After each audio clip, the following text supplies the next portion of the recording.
नमस्कार साथियों, हमारे साथ इस समय हैं आगरा के पहलवान दया यादव, जो यादव समाज के एक ब्रांड पहलवानों समझो इस समय ब्रांड पर वर्तमान में इस समय आए हुए हैं फर्रुखाबाद नवाबगंज उखरा ग्राम, जहां 25 से 26 यादवों के घर प्रशासन द्वारा बुलडोजर प्रक्रिया अपनाकर ध्वस्त कर दिए गए। परिवार से मिलके भी आए।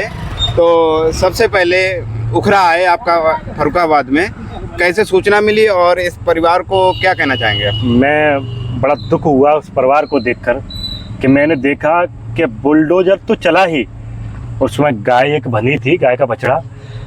प्रशासन ने बुलडोजर चलाते समय वो बछड़े को नहीं देखा, बछड़े की तत्काल मृत्यु हो गई।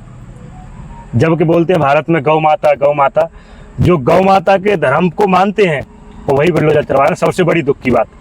दूसरा, एक बगल वाले घर को जो तोड़ा गया, उनके घर में शादी थी, पहले नोटिस दिया जाता, नोटिस देने के बाद तोड़ते। और बुलडोजर चलाने की घरों पर जरूरत नहीं है, गरीबों के घरों पर जरूरत नहीं।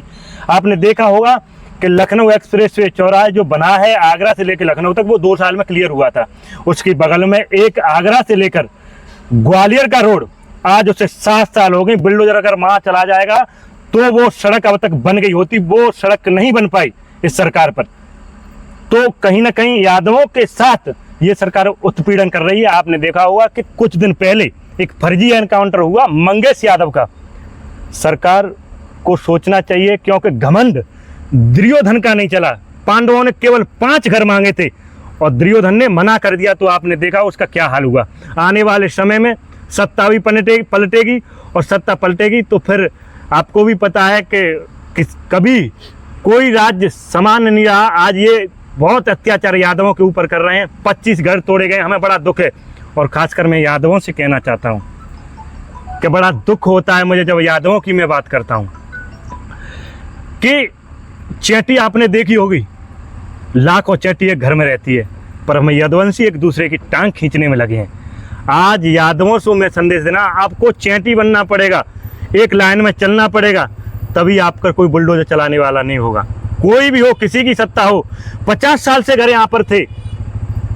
योगी सरकार ने ये घर अब क्यों तोड़े? क्योंकि आप यादव हो।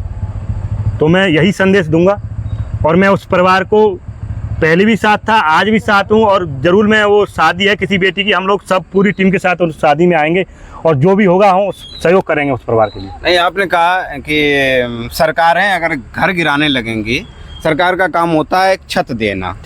आवासीय योजनाएं का बड़ा आह्वान करते हैं, बड़ा दिखाते हैं कि हमने इतने आवास बनवाए, लेकिन तोड़ने का रिकॉर्ड नहीं दिखाया जा रहा। क्या वो तोड़ इसलिए रहे हैं कि वो जितने भी बिल्डोजर चल रहे हैं, मैं देख रहा हूँ कि यादवों के घर पर ज़्यादा चल रहे हैं। यादवों के साथ उत्पीड़न ये सरकार कर रही है। ये सरकार नहीं रहेगी, क्योंकि अहंकार रावण का नहीं रहा तो सरकार कहाँ है। तो जरूरी है कि जितने भी यादव हैं वो एक हो जाएं। और आज अगर आप एक नहीं हो, नहीं, अकेले यादव से आप सरकार कैसे पलट लेंगे? नहीं, यादव, खासकर यादवों के साथ आपने देखा होगा कि पुष्पेंद्र यादव का एनकाउंटर फर्जी कर दिया। और उस पुष्पेंद्र यादव पर, झांसी वाले पर एक भी केस नहीं था। उसकी बीवी लड़ी, आखिरी तक लड़ी और उसे इंसाफ नहीं मिला, उसने फांसी दे ली। बड़ा दुख होता है जब यादवों की बात आती है। सरकार तो सबको ही बनानी है, अब सरकार भी बनेगी। अब आपने देखा होगा अग्निवीर की भर्ती कर दी है, तो सभी युवाओं को घाटा है। हाँ, अग्निवीर का आप नाम ले रहे हैं। आज एक न्यूज है, हरियाणा से अमित शाह आह्वान करते हैं कि हरियाणा का कोई भी अग्निवीर, जो भी अग्निवीर है, वो परमानेंट हो जाएगा। क्या फिर यूपी के कहाँ जाएंगे, मध्य प्रदेश के कहाँ जाएंगे, राजस्थान के कहाँ जाएंगे? मतलब इसमें चुनाव चल रहा है, चुनाव का प्रलोभन देना, राजनीति चल रही है इसमें, केवल राजनीति चल रही है। मैं तो यही कहूंगा कि पूरी दुनिया के जितने भी, उत्तर प्रदेश हो या कोई भी प्रांत हो, दिल्ली हो, सबको देना चाहिए अग्निवीर की भर्ती कैंसिल करके। एक बात और लास्ट है कि सरकारी जगह पे घर तोड़े जाते हैं, सरकारी जगह बने हुए, सरकार भी तो पब्लिक बनाती है। सरकार पब्लिक से ही बनती है, पब्लिक ही रह रही है। अगर पब्लिक को ही नहीं रखोगे तो सरकार कैसे बनाओगे? देश कैसे बनेगा? प्रदेश कैसे बनेगा? ये सरकार केवल जात धर्म कर रही है, आपने भी देखा है और मैं भी देख रहा हूँ। सरकार बसपा भी रही, क्या बसपा को ये घर नहीं दिखे? 50 साल से वहाँ घर बन रहे हैं, वो नहीं दिखे। आज बर्बरता के कारण घरों को, 25 घरों को करोड़ों का नुकसान कर दिया गया, बेघर हो गए। लेकिन पावर हाउस बन रहा है, उससे विकास भी तो होगा क्षेत्र का।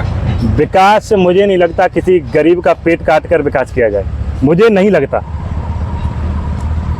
धन्यवाद आपका। जो